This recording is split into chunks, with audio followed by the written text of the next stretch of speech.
Welcome to the GovComms podcast, bringing you the latest insights and innovations from experts and thought leaders around the globe in government communication. Now, here is your host, David Pembroke. Hello, ladies and gentlemen, and welcome to GovComms, the podcast that examines the practice of content communication in government and the public sector. My name's David Pembroke. Thanks for joining me.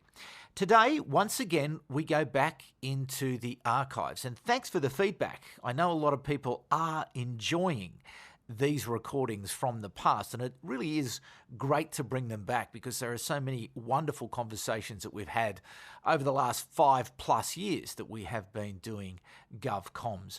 But today we go back to my conversation with Rose Cameron, who at the time was the Director of Innovation, Outreach and Online at the Pennsylvania State University. Rose has a wealth of experience in the marketing and communication business, having held senior positions at Hornell Anderson, Euro RSCG, Wunderman, Mullen and Ogilvy and Mather. In this conversation, we explore the 5 universal truths for government communicators and why brands and governments are moving away from relying on traditional advertising. Today, Rose is an independent global brand strategist and professional speaker and moderator, where she focuses on integrating the brand and communications across the entire business. Some great insights from these conversations with Rose, and I know you will enjoy it. Thanks very much for joining me once again on GovComms. So, Rose, I first came across you as a regular guest on the Beancast, and I just love your contributions, and I really do want to drill down into an insight that you made a couple of weeks ago in that discussion on the Beancast. And if I could recommend the Beancast to all of our audience out there, great program put together by Bob Knorp out of New York City, where guests such as Rose look at the insights that come out of discussions around what happens in the world of marketing and advertising each week. So we'll put that in the show notes, but high recommendation there. But Rose, I'm intrigued really about you as much as I am about those insights. And how is it that you have made the journey from a child in Glasgow all the way through to the Director of Innovation at Penn State? Great question. Nobody ever asked me that. I think that what you get with a lot of Scots, and you probably know that down in Australia because a lot of us went down there, is a great deal of ingenuity. And, it's everything from avoiding haggis to surviving the UK. We are a pretty innovative lot, and we always ask questions. And so if you look at communities of Scots around the world, you'll find a lot of people that don't just accept the norm. They say, well, why is it that way? Is it really needed anymore? And what do we need next? And so I think that a lot of what's driven me is that fascination and my interest in cultural anthropology and just being amazed by humanity and how far we've come, how far it's possible for us to go. And that just led me to a variety of different careers where I could explore that. I think the very best communicators have exactly that quality. They do have a fascination and a real love of people and trying to understand and engage and meet and talk with people. So take us back to your childhood for a moment, if you would, to really understand, if we could, about where you started to feel that this was your passion and this was something that you wanted to do as a career. Well, I've got a father who's an engineer. He's an aeronautical engineer with the U.S. military, with Air Force, and he retired after 38 years. I was actually born in the States, raised in Scotland. My mother has always been a therapist. That explains a lot, doesn't it? And she's also a poet and a writer. So I grew up in the environment of people who considered education and knowledge to be the most powerful thing, right? And so as a military brat, I traveled a great deal. And as anybody who's listening to the show knows, military brats are some of the most resilient people in the world, because you're dropped into a new environment every so many years and you're expected to succeed. You have to find your role. You have to make yourself useful. Otherwise, you'd be very lonely. So that made me extremely resilient and very sensitive to things that I just consider to be the norm now. I consider the fact that I can go into a room, appraise a room, figure out how to communicate with people, figure out, okay, these are the different ethnicities that are at play, the different religious beliefs at play. These are the different subjects that will be fascinating to them, and immediately be able to have a discourse. And I think that is really, in many ways, what drove me to really look at the area I'm in, because it made mega trends and meta trends natural for me. Having a global perspective just became natural for me, because I was raised in a boarding school around a lot of kids that were kind of dumped there by their parents as they worked very dangerous jobs in the Congo, etc. And you just began to understand a different view of the world than, say, somebody who's had the luxury of being born, raised, and married and had children all in a singular place.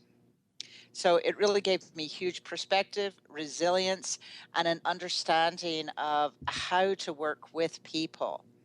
And I thought, I really love doing this. This is a strength. It's a natural strength now from conditioning.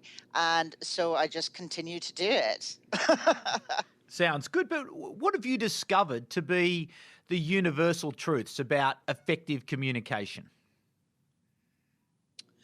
It's not about you, number one. Effective communication actually starts with listening. Don't try to tell everything all at once. Nobody's going to take it in. The 3-point rule.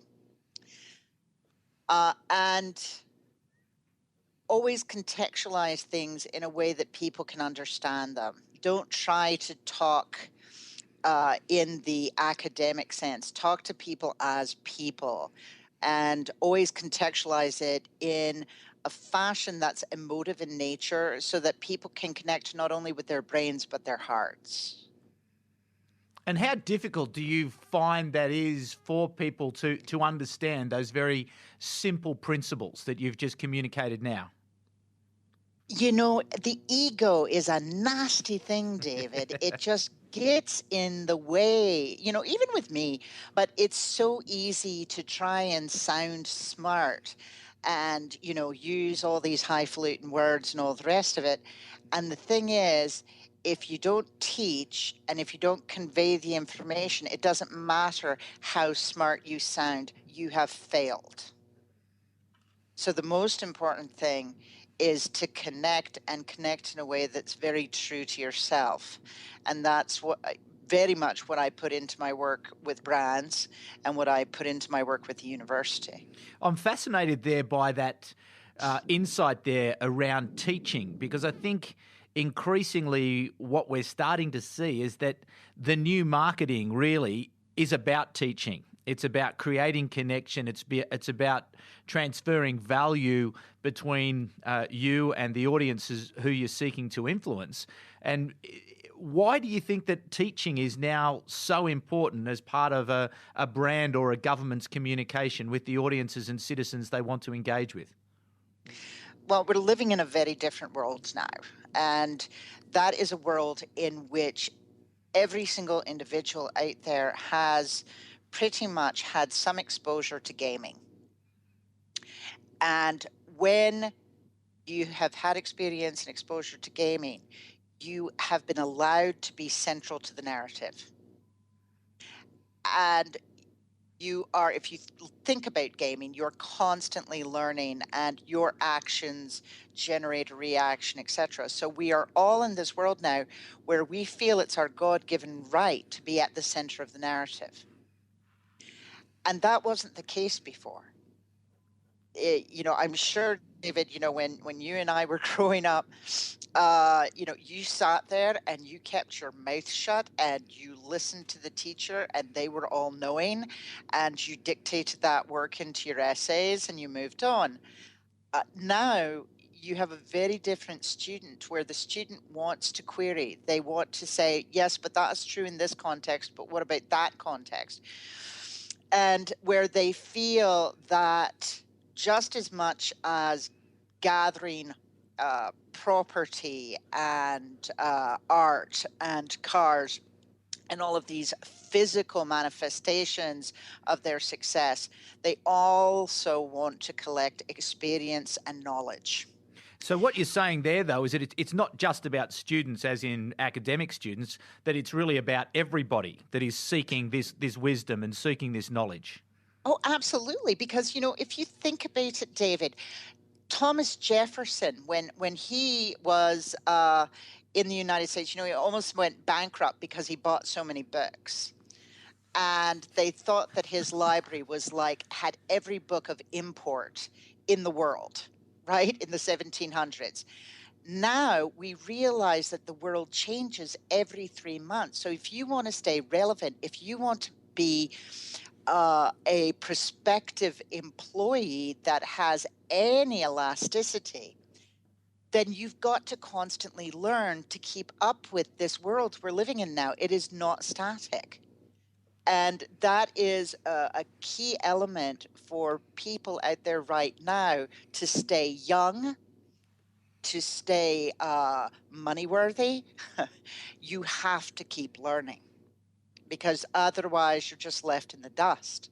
And a wonderful woman once said to me, because I asked her, I said, advertising can be a very ageist industry. And I said to her, how do you stay so relevant, so young? And she's in her 60s and is just admired by so many people. And she said, Rose, just keep your mind open. As long as your mind is open, you are always young. So with that, this is a program that really is directed towards government communications and governments seeking to engage and really governments seeking to apply that precise insight that you've really just outlined very clearly. So what advice do you have to government and government communicators in terms of transferring messages to citizens? What do you think are the most effective ways that they can do that in this new environment that we live in, that is now moving so quickly and changing so quickly? I think there's one element that's don't pontificate. People have a very limited amount of time, and really they do like information. They love it, but give it to them in the right chunks. Keep it interesting. Give them things that they can share with others and contextualize it to their lives. So if you're thinking about very large debates that you're dealing with in government, don't try to blow it all out there in one individual piece. Feed it out, contextualize it with real life stories of people, and people maybe who are similar to the target that you're after. Show them how the community associates with that and is critical to it, because there are so many interdependencies that government has to foster, feed, maintain, and people, I think, have lost a lot of that. We get so stuck on talking about specific legalities that we forget the repercussions of the impact of one decision upon a whole community, not just an individual law. I mean, how much, David, do we talk about this law and that law and the other law? And yet we may go to the level of the individual, but we rarely go back up into the community. So if so-and-so is affected like this, then the impact on the community is this. You can literally serialize different topics by explaining first what the definition of that topic is in a very brief 3 to 5 point way, then bring it into a real life story of an individual or their family, then contextualize it by its impact on the community, and then along every single one of those narratives, tell people what they need to do to make an impact, to make a difference. Because so many times right now we're just going, bleh, here's the information. And we're not saying, and this is what you as an involved, and they do want to be involved, they do want to be engaged, member of the community, this is what you can do. And that empowers people and it creates change versus people who just feel guilty or very self-conscious listening to this and then just want to shut off the radio. So you've outlined there a very clear plan for somebody in a particular government program or area that might motivate them to communicate whatever it is that they're seeking to communicate. But how would you then go about taking up that opportunity? How would you operationalize something like that, given that we are changing from a world where, in government in particular, very traditional approaches which have been focused on the media, producing materials for the media, and then engaging in major campaigns by buying advertising, for example. Now there is this massive capability that governments can take up where they can create their own video, audio, stills, text and graphics, and they can distribute that content through their own channels and through third-party channels as well, and they can then measure and evaluate how effective that is. How would you, or what advice would you give to government in terms of that operations side of things? There is the big picture, but then how do you make it work?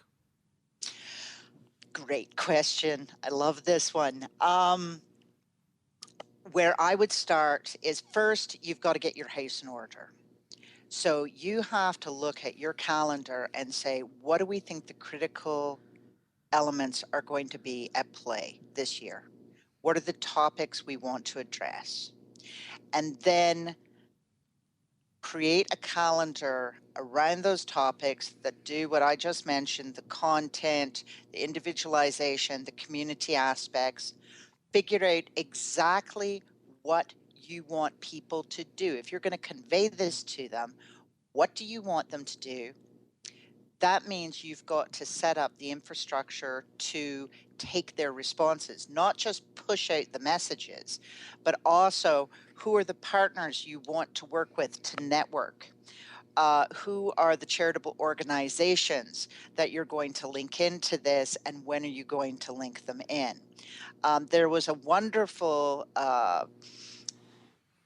engagement model that RAP actually created that was talking about the currency of engagement.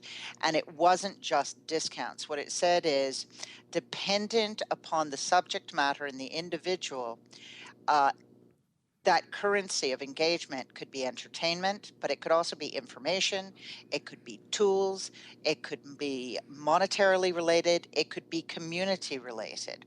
So build that spectrum and say, for this piece of content, we are going to invite engagement at this level, or this mix of engagement currencies. And these are the partnerships that we need to set up who could benefit from this, so that you have your whole calendar at play. And even before you launch this, do that beta. And then what I strongly recommend to the government is talk to the people. Before you start creating this content, go out and see how it's really affecting people's lives, how they contextualize it, what their issues are, because your perspective as a person with power, a person potentially with money, is going to be very different from those who are most affected by these decisions. So you really need to understand how they think about health, how they think about economy, how they think about the definition of family, before you start pushing your messages out there that, quite frankly, you think are attuned to them because of some definition of your party. But you may find that in the time between you last talked to them and now, their definition of, say, family is completely different. It's more to the friends you've collected, your partners, the children of those partners, than it is necessarily what we traditionally perceived.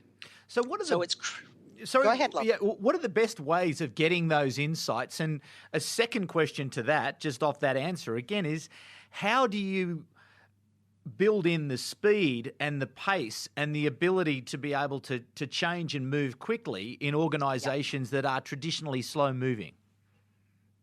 Well, there are some great tools and technologies now that I've been playing with since about 1994. Originally, they came out of MIT, and now they are represented by some great companies like MotiveQuest or Blab. And what they are the ability to not only cluster major areas of debate, but also do anthropological insights off of them. And you can do those very much real time. And if people picture in their minds a screen in front of them where we'd say, put in a topic. Give me a topic, David. Any government topic. Say diabetes. Okay, diabetes. So you put in diabetes, and these bubbles will appear that actually have different size, which directly relates to how many people are talking about diabetes in these terms. They will have different colors. That's based on the volatility of the debate that's going on right now. Is it hot? Is it pretty constant? Is it the Greens fees? And then what will be within these bubbles are the topics. How people are talking about diabetes. Are they talking about diabetes in the terms of pharmaceutical companies and how much money they're making off of insulin strips? Are they talking about diabetes in terms of diet? Are they talking about diabetes with regards children? There are so many different levels of diabetes, right?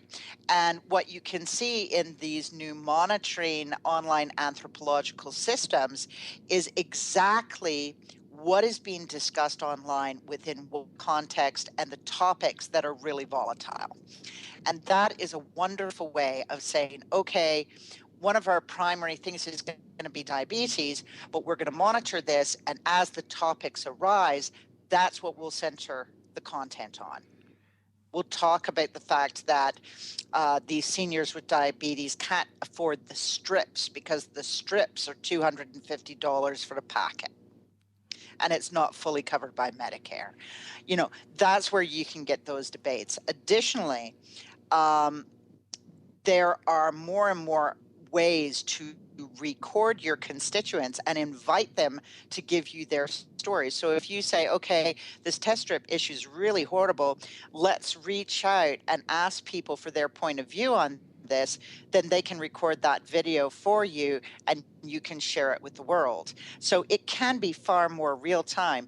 The challenge, David, is that these systems are not easy to implement. You've got, and this is what I think about in terms of government, there's not a lot of people necessarily, unless they're in their PR departments, whose job is to share out content.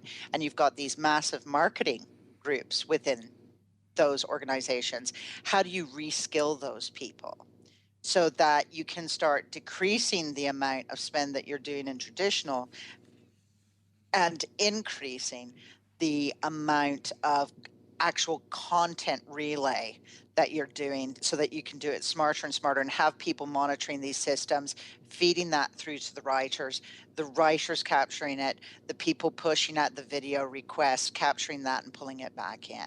So what were some of those tools that you have been using for a while? You said Blab. Blab. It's a company called blabpredicts.com. They do some amazing work.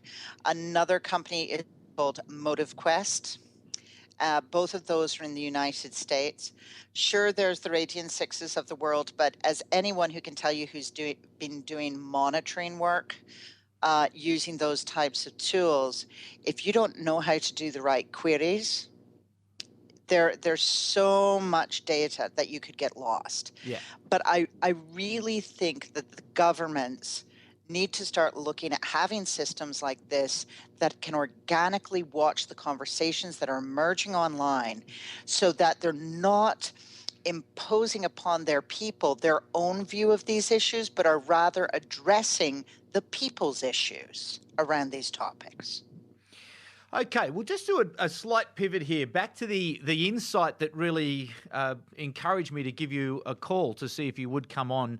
And it was the insight that you released a couple of weeks ago during discussion on the Beancast. And it was about the fact that, yes, the world's changing and it's changing dramatically. But the point that you made was that, particularly in the United States, and it is happening here in Australia and I know in other markets around the world, that there is a record number of agency of record relationships that are up for grabs at the moment, and it's the brands who are really considering their future and looking at that model. So could you just give us a bit more insight around why that's happening, what's happening, and what's likely to be the future in terms of providing services to government for agencies? Wow. Well, what we've been seeing about over 10 years ago, P&G made a statement, that's Procter & Gamble, made a statement about how they were going to start shifting their investment in media. And I think in between now and then, what we've seen from a lot of the majors, so Unilever, these are the ones that are in the RFP right now, Volkswagen, Ford, Unilever, P&G, all of these people right now have their RFPs out to media agencies. And I think what they've seen is they've been beta testing things for about, I'd say, the past 5 years, 10 years. They've seen how much or how little the agencies here have been able to accommodate some of their dreams, their what ifs. They've seen the evolution of net new startups to being acquired by these agencies and very often being killed as that acquisition occurs. They've also seen their media companies taking kickbacks that they weren't aware of. And building out, I mean, we're still living here in a world, David, where they buy the media in one bulk sum at the beginning of the year, and they create advertising that fits that shell. And if we remember back before the separation of church and state of the media agencies and the creative agencies, they both used to live in the same building. And we used to take media and treat it as part of the creative product. And then when they said, oh, you know, we're not making enough money and we're not getting greater efficiency of scale because we have multiples within this industry, we're going to break apart from the agencies so we can make more money. Well, what happened then is that creativity and the inclusion of media in the creative product broke away, and it became just filling holes. You know, I'm buying this many holes and this many media pieces, and you agency and you client are going to fill that with stuff. And what we've now discovered in this age of content marketing is you can't separate them. We want to have this remarkable elasticity where we don't have to buy a year ahead. We want elasticity that actually leverages the data that's being created by the internet and systems where we can dynamically feed that content to where it's needed.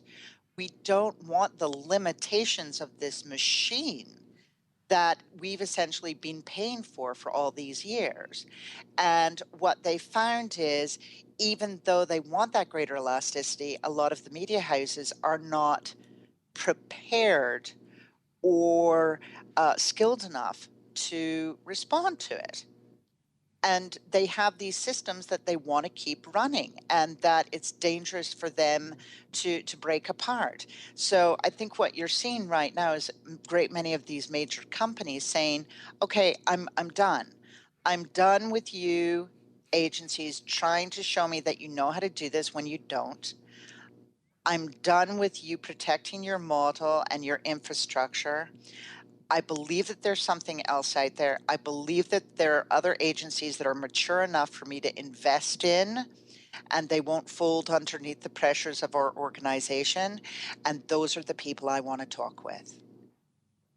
That's fascinating. But it would seem also that I think even the most recent numbers, though, still have the investment in traditional and legacy media at 85% almost is still going into what you've described as, a broken system. Yeah, and they will continue to do that until they have enough data to prove that where they're investing their money, it will not be so high risk that they'll lose those leads or they'll lose that exposure, right?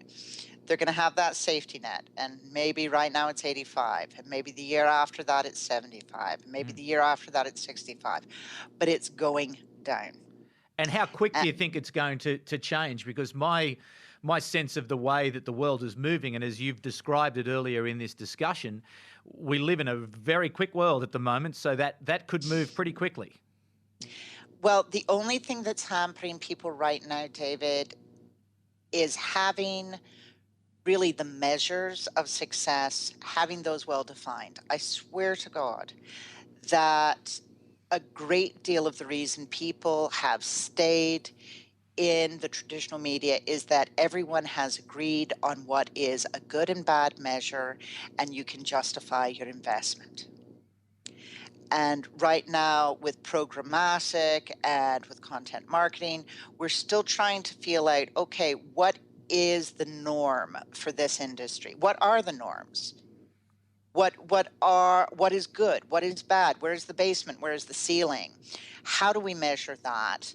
What are the key measures to have so that we can justify the investment in here versus there? Fascinating. It's going to be that really comes down to it. Yeah, it's going to be a fascinating time. And Rose, I do want to be respectful of your time, but I'm actually also very intrigued about what does the Director of Innovation Online and Outreach do at a very famous university in the United States, such as Penn State? I have a great time. I have the most magic job. I was going to say, that sounds like you could do anything you like. Oh, doesn't it? Well, what I find is that, and I really am blessed to have this job and be with a university where they said, you know what, there is the day-to-day that we absolutely have to get done. There's the support of the students that we're absolutely committed to, and the quality of the education that we're absolutely committed to. And that cannot undermine our ability to also look forward and ensure that the quality of education we're supplying is here for the next generation, the next generation, the next generation. And that's why they called me in. And they said, we need somebody who's not just looking down and making sure the work's getting done, but is also looking forward and saying, what are we going to need next? And that's really what I do. I kind of open the windows. I let the fresh air in. I say, have we considered this, that, and the other thing? I look from a context that is so not academia. I look from a context of working with McDonald's and working with IBM and Microsoft and Nintendo and StrideRite, where, I just see things differently because that's not been my only world. And then I have the ability to take all these wonderful networks that I've created over my career and say, that reminds me of what so-and-so is doing over here in chemical engineering. Oh, wow, this reminds me of something that's happening over in Portland right now. Or this reminds me of that crazy guy that I met in an art colony over here. And connecting those pieces so that we can actually make a bigger and better world that people are more engaged with and where people are continuously learning and that they enjoy that learning experience so much that it doesn't end at the end of a 4-year university career, but it continues on through all of their life and through their children's lives so that we make this a better and better world to live in. And that is what, David, is critical to me. So it sounds like you're not just focused in the sort of business area, the marketing communications, that you're actually bringing your insights to the education across a wide range of areas. Oh, from digital aesthetics to learning design to the technology of education, it's all the way to marketing because, quite frankly, I'm at a public university. Penn State is one of the top universities in the world, but it's also a public, it's what they call an R1 land grant university. And as such, it doesn't have the money of the privatized institutions. And in many ways, I like that challenge because it's a deprivation strategy challenge. We're not floating around in a lot of money. So it's like, okay, let's not just throw money at it. What's the smart way of doing this? And that's why I actually got involved with the marketing department, because Google recently really increased its rates here in the United States. We also have a horrible situation with the private education sector right now, where some institutions haven't necessarily done their jobs correctly and students have called foul. So there are all these questions about online education that have primarily been driven by the private sector. And what we've seen is a decline in online university usage in the private sector. The growth sector is actually the public sector. So when you've got a universe of students who are gun shy and very shy of, very hard pressing, hard sell type marketing, how relevant does content marketing become? It's tremendously important. And it starts really getting you to reassess your marketing mix and what is really helpful for students.